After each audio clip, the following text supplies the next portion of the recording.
ከኤክሶቻቸው ጋር የቀረበ ግንኙነት ያላቸው ሰዎች ትልቅ ሬድ ፍላግ ናቸው። ቤስት ፍሬንድም መሆንም አትችልም።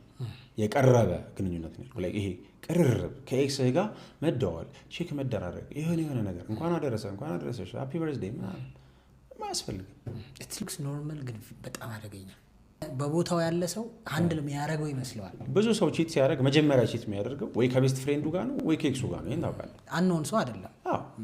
ብዙ ሰዎች ትዳር ላይ ገብተው ከተዳራቸው ውጪ ቺት ካደረጉ ወይ ዩኒቨርሲቲ የነበረ ፍቅረኛ ነው ስቲል ቼክ የሚያረጋት ምናምን። ምክንያቱም እዛ ጋር እኔ እኮ ብችል አንቺን ነበር ማግባት የነበረብኝ ይላታል። ምክንያቱም ከእሱ ጋር እያለች እሱ 23-24 ዓመቱ ነው፣ እሷም ልጅ ነች ምናምን በሆነ ምክንያት ትለያያለ። ስለዚህ አሁን የሆነ ጥሩ ላይፍ ላይ ትሆናለች አግብታ ወልዳ ምናምን። እሱ ስቲል ሜቢ አላገባው። እድል ቢኖረኝና አንቺን ባገባ ኖሮ እኔ ነበርኩ ያንቺ ባል መሆን ያለብኝ ሌላ ትችላል። ስለዚህ ከኤክሳቸው ጋር ስቲል ግንኙነት ያላቸው ሰዎች ኢምፖርታንት ነው የሚል እምነት የለኝም ጭራሽ። ዜሮ ኮሚኒኬሽን መተግበር አለበት ብዬ አምናለሁ እኔ።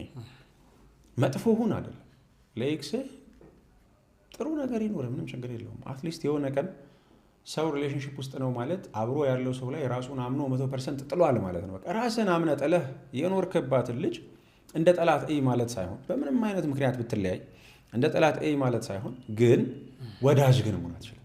አብሮ ላለው ሰው ዲስሪስፔክት ነው። ፍቅረኛ ይዤ ለኤክሴ መደወል ከኤክሴ ጋር ሻይ ቡና ማለት ለእኔ ፍቅረኛ ዲስሪስፔክት ነው። ስለዚህ መሸሽ ነው። አንዳንዱ ነገር መሸሽ ነው። የሆነ ጊዜ ፊሊንግ የነበረ አቅፈኸው የነበረን ሰው ዛሬ እንደ ኖርማል ጀለስ ምናምን ማለት ይቻላል?